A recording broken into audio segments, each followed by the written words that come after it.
नमस्कार, आप सभी का स्वागत डीडी न्यूज के सांकेतिक भाषा के इस विशेष बुलेटिन में। आपके साथ मैं हूं मुकुल शर्मा, मेरे साथ मौजूद हैं मेरी सहयोगी दीपाली।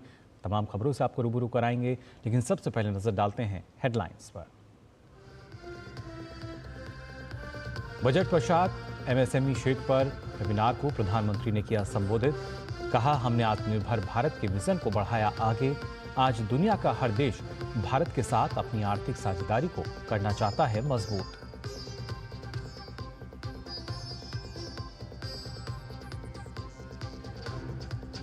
केंद्रीय सड़क परिवहन एवं राजमार्ग मंत्री नितिन गडकरी और प्रहलाद जोशी ने देश की पहली हाइड्रोजन से चलने वाले ट्रक के ट्रायल को दिखाई हरी झंडी। कहा, हाइड्रोजन से चलने वाली गाड़ियों के निर्माण से प्रदूषण से मिलेगी निजात।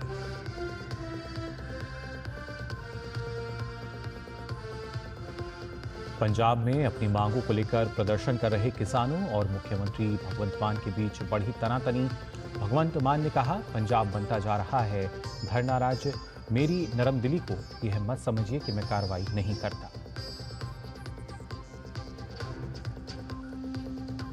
सरपंच हत्या मामले में एनसीपी अजित पवार गुट के विधायक और महाराष्ट्र सरकार में मंत्री धनंजय मुंडे ने दिया इस्तीफा।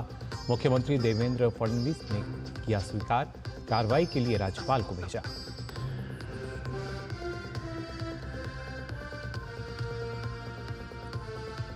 चैंपियंस ट्रॉफी के सेमीफाइनल में भारत के खिलाफ ऑस्ट्रेलिया की खराब शुरुआत। ट्रेविस हेड और कूपर कनॉली के रूप में लगे शुरुआती झटके।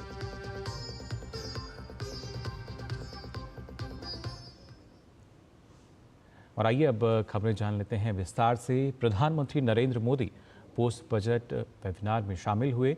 वीडियो कॉन्फ्रेंसिंग के माध्यम से ये वेबिनार एमएसएमई, निवेश और व्यापार सुगमता सुधार पर केंद्रित रहा। इस दौरान नीति कार्यान्वयन, निवेश सुविधा और प्रौद्योगिकी अपनाने पर प्रधानमंत्री ने जोर दिया। प्रधानमंत्री ने कहा कि बीते 10 साल में निरंतरता किए गए सुधारों का असर देश के मैन्युफैक्चरिंग क्षेत्र और निर्यात पर स्पष्ट रूप से दिखाई दिया है। आसान ऋण की सुविधा और कंप्लायंसेस के कम होने से देश में कारोबार और रोजगार का वातावरण तैयार हुआ है।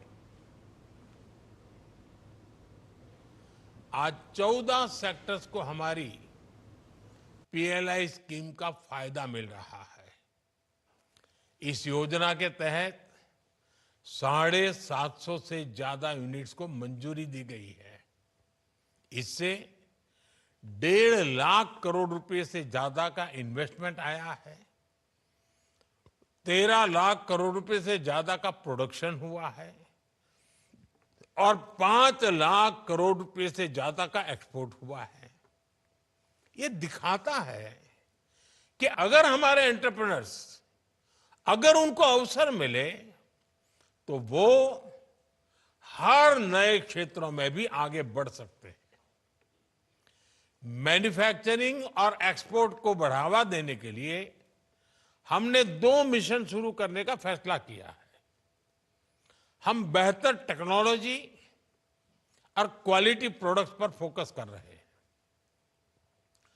और लागत कम करने के लिए स्किलिंग पर जोर दे रहे हैं। मैं चाहूंगा कि यहां मौजूद सभी स्टेक होल्डर्स ऐसे नए प्रोडक्ट्स की पहचान करें जिनकी वर्ल्ड में डिमांड है, जिनकी मैन्युफैक्चरिंग हम कर सकते हैं। बजट में किए गए परिवर्तनकारी उपायों का प्रभावी तरीके से कार्यान्वयन सुनिश्चित किए जाने पर भी प्रधानमंत्री ने जोर दिया। उन्होंने कहा कि रिसर्च और इनोवेशन के जरिए ट्रेडिशनल क्राफ्ट मॉडर्न तकनीक से मिल जाए तो देश ग्लोबल चैंपियन बन सकता है। प्रधानमंत्री ने कहा कि अस्थिरता से गुजरती दुनिया में भारत ग्रोथ सेंटर बना हुआ है। आज दुनिया राजनीतिक अनिश्चितता के दौर से गुजर रही है। पूरी दुनिया भारत को एक ग्रोथ सेंटर के तौर पर देख रही है। कोविड संकट के दौरान जब ग्लोबल इकोनॉमी में मंदी आई तब भारत ने ग्लोबल ग्रोथ को रफ्तार दी। ये ऐसे ही नहीं हो गया। हमने आत्मनिर्भर भारत के विजन को आगे बढ़ाया और रिफॉर्म्स की अपनी गति को और तेज किया। हमारे प्रयासों से इकोनॉमी पर कोविड का प्रभाव कम हुआ। इससे भारत को तेज गति से बढ़ने वाली अर्थव्यवस्था बनाने में मदद मिली। केंद्रीय सड़क परिवहन एवं राजमार्ग मंत्री नितिन गडकरी और प्रहलाद जोशी ने टाटा मोटर्स द्वारा बनाए गए भारत के पहले हाइड्रोजन ट्रक के ट्रायल को आज दिल्ली में हरी झंडी दिखाकर रवाना किया। फिलहाल भारत में प्रतिवर्ष 22 लाख करोड़ फॉसिल फ्यूल का उपयोग होता है, जिसकी कीमत बहुत ज़्यादा होने के साथ साथ यह प्रदूषण को भी काफ़ी बढ़ाता है। हाइड्रोजन से चलने वाली गाड़ियों के निर्माण से न सिर्फ हमारी निर्भरता फॉसिल फ्यूल पर घटेगी, बल्कि इससे प्रदूषण से भी निजात मिलेगी और ग्रीन एनर्जी को बढ़ावा मिलेगा। सपा नेता अबू आसिम आज़मी मुगल सम्राट औरंगजेब की प्रशंसा कर मुश्किलों में घिर गए हैं। उनके बयान की हर तरफ निंदा हो रही है और सियासत का बाजार भी गर्म है। अपनी विवादास्पद टिप्पणी के बाद अबू आज़मी कानूनी जांच के घेरे में आ गए हैं। आज़मी ने औरंगजेब को एक कुशल प्रशासक बताते हुए कहा था कि औरंगजेब ने कई मंदिर बनवाए। शिवसेना सांसद नरेश महस्के ने ठाणे के वाकले एस्टेट पुलिस स्टेशन में आज़मी के खिलाफ भारतीय न्याय संहिता की धारा 299, 302, 356 1 और 356 2 के तहत प्राथमिकी दर्ज कराई है। अबू आज़मी पर धार्मिक भावनाओं को ठेस पहुंचाने का आरोप लगाया गया है और देशद्रोह का मामला दर्ज करने की मांग की गई है। शिवसेना शिंदे गुट ने आज़मी के खिलाफ कई पुलिस शिकायतें दर्ज की हैं, जिनमें से एक मुंबई के मरीन ड्राइव पुलिस स्टेशन में भी दर्ज की गई है। वहीं अबू आज़मी की गलत टिप्पणियों पर विभिन्न राजनीतिक हस्तियों ने कड़ी प्रतिक्रिया दी है। महाराष्ट्र के उप मुख्यमंत्री एकनाथ शिंदे ने भी आज़मी की टिप्पणी की निंदा की और इसे राष्ट्रीय प्रतीकों का अपमान बताया। वहीं बीजेपी नेता प्रदीप भंडारी ने भी अबू आज़मी पर निशाना साधा। ये अबू आज़मी, इन्होंने माफी मांगनी चाहिए, या हमारे मुख्यमंत्री उन्होंने भी बहुत ही गंभीरता से उनकी बात को लिया है। और निश्चित रूप से ऐसे अबू आज़मी को जिन्होंने देशभक्त का अपमान किया है, शिवाजी महाराज, छत्रपति संभाजी महाराज, ये हमारे राष्ट्र पुरुष थे, ये राष्ट्र पुरुषों का अपमान है, इसलिए उनके ऊपर देशद्रोह का गुना दाखिल करना चाहिए।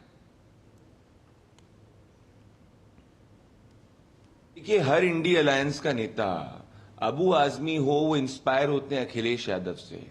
राहुल गांधी, अखिलेश यादव और ममता बनर्जी, अरविंद केजरीवाल, ये सब इंडिया अलायंस के लोग इंस्पायर होते हैं हिंदुओं के हत्यारे और भारत की संस्कृति के हत्यारे औरंगजेब से। इसीलिए ये लोग महाकुंभ को मृत्यु कुंभ कहते हैं, इसीलिए ये सनातन को डेंगू, मलेरिया, एड्स कहते हैं। औरंगजेब को हिंदू त्योहारों से नफरत थी। अखिलेश यादव और ममता बनर्जी ने महाकुंभ पर सवाल उठाए और ममता बनर्जी तो महाकुंभ को मृत्यु कुंभ तक कह दी। समाजवादी पार्टी के कई नेताओं ने कहा कि महाकुंभ में डुबकी लगाने से बीमारियां हो जाती हैं। औरंगजेब हिंदुओं के खिलाफ षड्यंत्र करता था और हिंदुओं की हत्या कराता था। समाजवादी पार्टी के नेता अबू आसिम की औरंगजेब पर टिप्पणी के बाद सत्ता पक्ष विधायकों में आक्रोश फैल गया। महाराष्ट्र विधानसभा में तीखी नोकझोंक के बाद सदन की कार्रवाई दिन भर के लिए स्थगित की गई।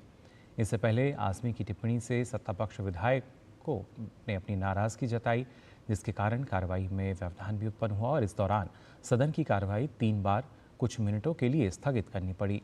अंततः दिन भर के लिए विधानसभा की कार्रवाई स्थगित कर दी गई। वहीं इससे पहले महाराष्ट्र के डिप्टी सीएम एकनाथ शिंदे ने सदन में कहा कि औरंगजेब एक हत्यारा था और सपा नेता की ये टिप्पणी बेहद निंदनीय है। संभाजी महाराजांच्या मारेकऱ्याचं म्हणजे औरंगजेबाचं या ठिकाणी अबू आझमीने गायलं। खरं म्हणजे अबू आझमीचा निषेध करायला पाहिजे, अबू आझमीचा धिक्कार करतो। अबू आझमी तर या ठिकाणी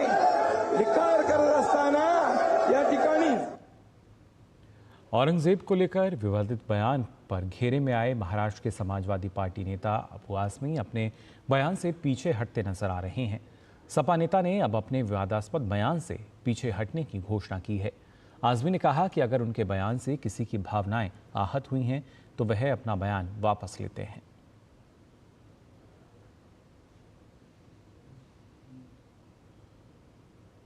हिस्टोरियन की लिखी हुई किताब इनके स्टेटमेंट के ऊपर मैंने जो औरंगजेब की तारीफ किया, मैंने कभी अपने किसी महापुरुष चाहे संभाजी महाराज हो, छत्रपति शिवाजी महाराज हो, उनके बारे में कोई एक लफ्ज़ गलत नहीं बोला है।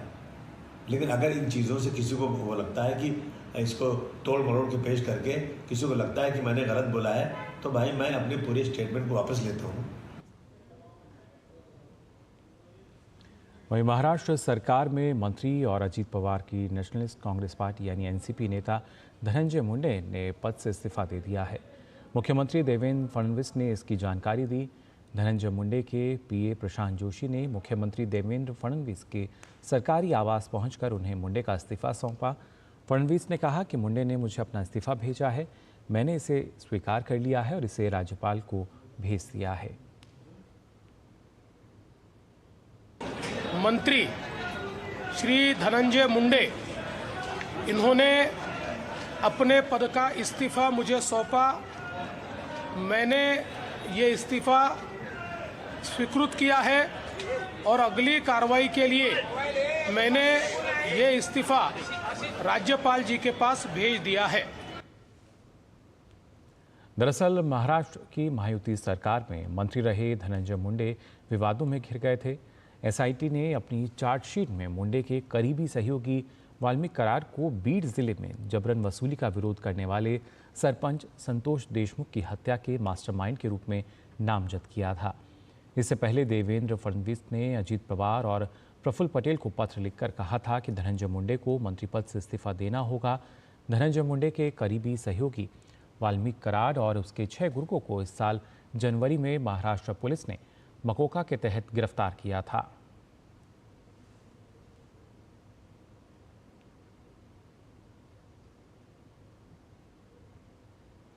और फिलहाल बुलेटिन में हम यहां रुक रहे हैं, एक छोटे से ब्रेक के लिए जल्द हाजिर होते हैं।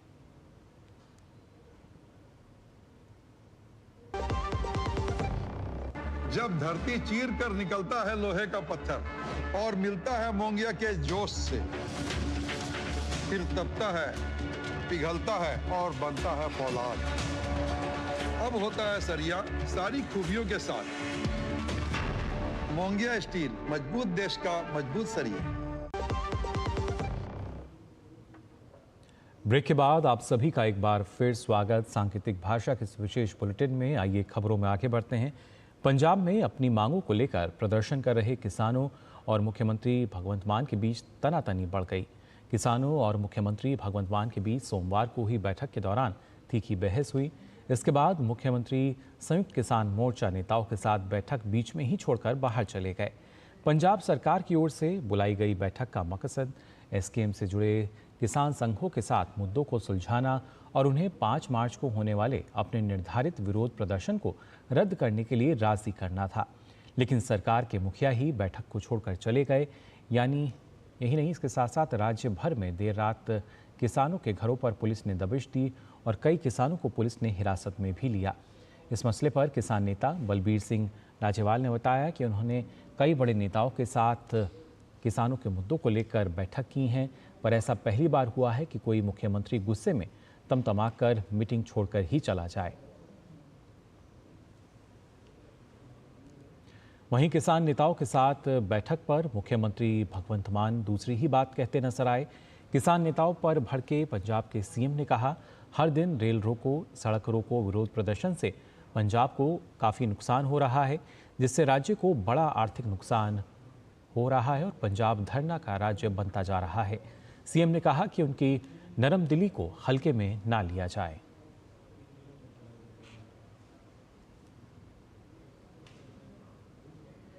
राष्ट्रपति भवन में राष्ट्रपति द्रौपदी मुर्मू ने 2 दिवसीय विजिटर सम्मेलन को संबोधित किया।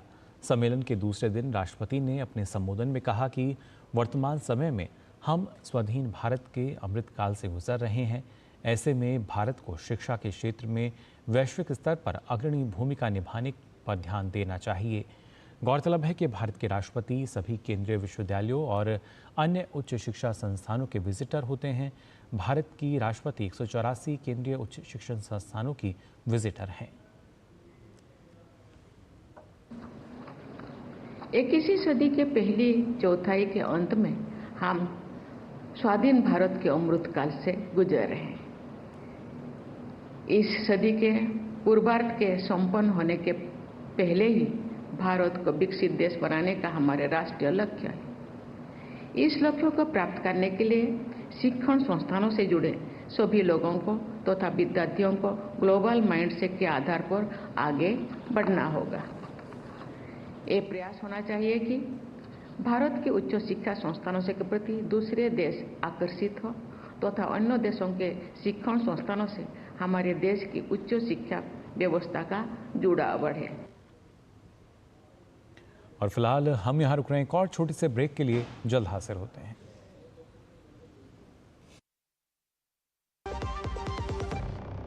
जब धरती चीर कर निकलता है लोहे का पत्थर और मिलता है मोंगिया के जोश से, फिर तपता है, पिघलता है और बनता है फौलाद। अब होता है सरिया सारी खूबियों के साथ। मोंगिया स्टील, मजबूत देश का मजबूत सरिया। ब्रेक के बाद आप सभी का एक बार फिर स्वागत बुलेटिन में। अब आइए आगे बढ़ते हैं। इलाहाबाद हाई कोर्ट के सिंगल बेंच में संभल स्थित शाही जामा मस्जिद की रंगाई पुताई की मांग वाली याचिका पर सुनवाई हुई। इस दौरान हाई कोर्ट ने अपने आदेश में संभल मस्जिद की जगह विवादित ढांचा लिखा। हिंदू पक्ष के वकील हरिशंकर जैन शुरू से ही अपनी याचिका में संभल की जामा मस्जिद को विवादित ढांचा बताते आए हैं। दरअसल हाल ही में हाई कोर्ट में याचिका दाखिल कर संभल की शाही जामा मस्जिद की रंगाई पुताई कराने की अनुमति मांगी गई थी। कोर्ट ने इस मामले में भारतीय पुरातत्व सर्वेक्षण की रिपोर्ट को संज्ञान में लेते हुए मस्जिद की केवल सफाई की अनुमति दी थी, लेकिन रंगाई पुताई पर रोक लगा दी थी। एएसआई ने संभल स्थित जामा मस्जिद में किए गए विभिन्न संशोधनों और हस्तक्षेपों को लेकर हलफनामा दाखिल किया था, जिसमें कहा गया कि जामा मस्जिद को 1920 में एक संरक्षित स्मारक घोषित किया गया था, लेकिन इसके बाद से स्मारक में कई बदलाव किए गए। एएसआई को नियमित निरीक्षण करने के लिए भी मस्जिद में प्रवेश की अनुमति नहीं थी।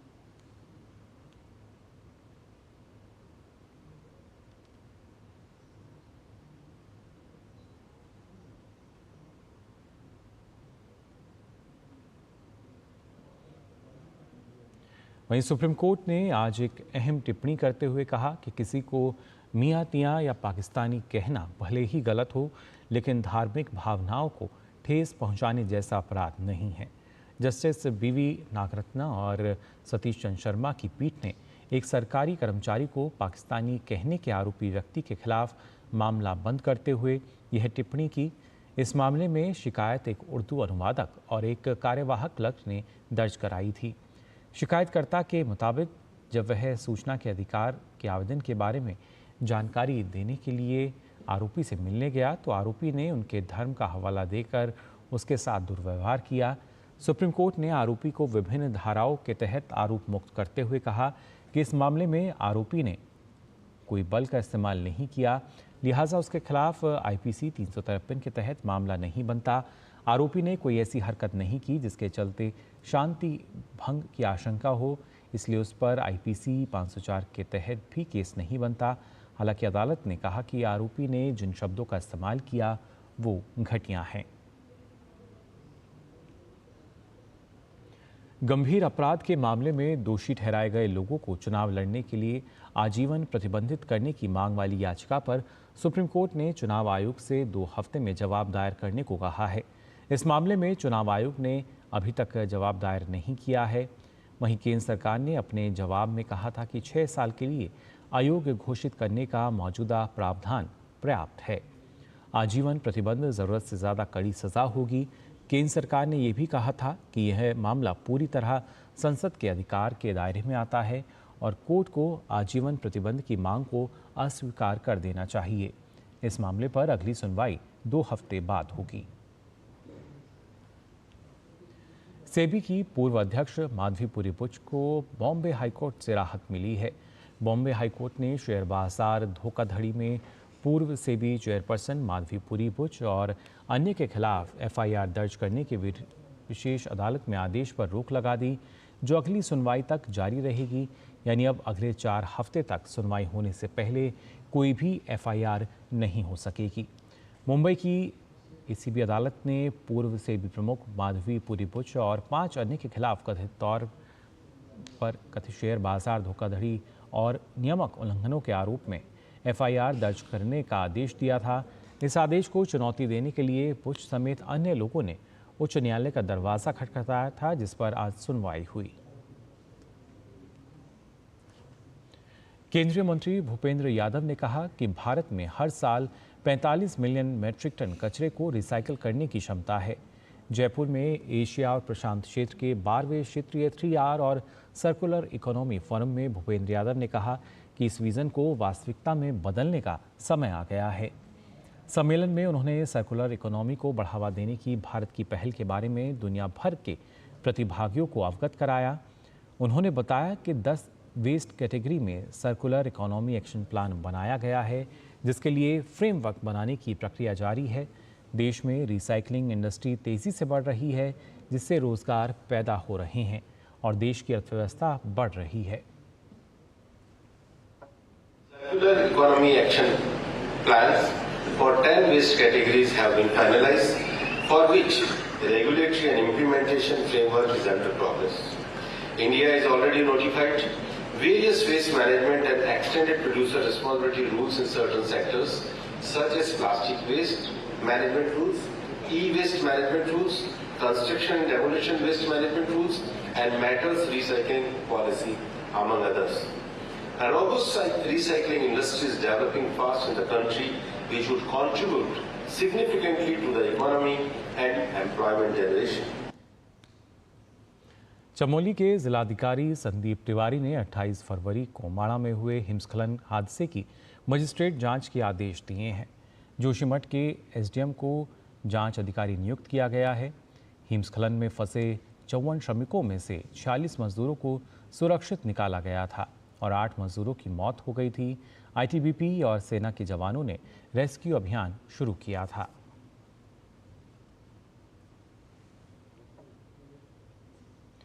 लोकसभा सांसद बैजयंत पांडा की अध्यक्षता में लोकसभा की सेलेक्ट कमेटी 6 और 7 मार्च को इनकम टैक्स बिल 2025 की जांच करेगी। कहा गया है कि नए इनकम टैक्स पर संसद की सेलेक्ट कमेटी की बैठक 6 और 7 मार्च को होगी। 6 मार्च को सेलेक्ट कमेटी ने institute of chartered accountants of India और अर्नेस्ट एंड यंग को बुलाया है। कमेटी आईसीएआई और ईवाई के प्रतिनिधियों के ऑरल एविडेंस रिकॉर्ड करेगी। आकाशीय क्षेत्र की निगरानी और प्रबंधन में आर्टिफिशियल इंटेलिजेंस की ज़रूरत अब और ज़्यादा बढ़ गई है। इसी विषय पर चर्चा करने नई दिल्ली के वायुसेना ऑडिटोरियम में 16वां जम्बो मजूमदार अंतर्राष्ट्रीय सेमिनार आयोजित किया गया। यह seminar centre for air power studies ने आयोजित किया था और इसका विषय एरोस्पेस पावर की बदलती रणनीतियाँ था। इसका उद्घाटन वायुसेना प्रमुख air chief marshal AP Singh ने किया। इस कार्यक्रम का मकसद रक्षा से जुड़े अलग अलग क्षेत्रों के लोगों को एक साथ लाना और भविष्य की सुरक्षा रणनीतियों पर चर्चा करना था। सेमिनार में AI से जुड़े कई अहम मुद्दों और हवाई क्षेत्र की निगरानी, साइबर और इलेक्ट्रॉनिक युद्ध, अंतरिक्ष आधारित रक्षा प्रणाली और नए लड़ाकू विमानों पर चर्चा हुई। साथ ही इस मौके पर air chief marshal AP Singh ने 3 किताबों का भी विमोचन किया। चैंपियंस ट्रॉफी में दुबई में आज पहले सेमीफाइनल में भारत का सामना ऑस्ट्रेलिया से हो रहा है। मैच में ऑस्ट्रेलिया के कप्तान स्टीवन स्मिथ ने टॉस जीता और पहले बल्लेबाजी करने का फैसला किया। ताज़ा समाचार मिलने तक ऑस्ट्रेलिया ने 4 विकेट के नुकसान पर 190 रन बना लिए हैं। आउट होने वाले बल्लेबाज रहे कूपर कॉनले और जो बगैर खाता खोले पवेलियन वापस लौट गए। कॉनले को मोहम्मद शमी ने विकेट के पीछे केएल राहुल के हाथों कैच कराया। वहीं ट्रेविस हेड को वरुण चक्रवर्ती ने अपने पहले ही ओवर में शुभमन गिल के हाथों कैच कराकर टीम को बड़ी सफलता दिलाई। हेड 39 रन बनाकर आउट हुए। ऑस्ट्रेलियाई टीम का तीसरा विकेट मार्नस लाबुशेन के रूप में सामने आया, जिन्हें रवींद्र जडेजा ने 29 रन पर चलता किया। भारतीय टीम इस मुकाबले में उसी दल के साथ उतरी है जिसने पिछले मुकाबले में न्यूजीलैंड को शिकस्त दी थी।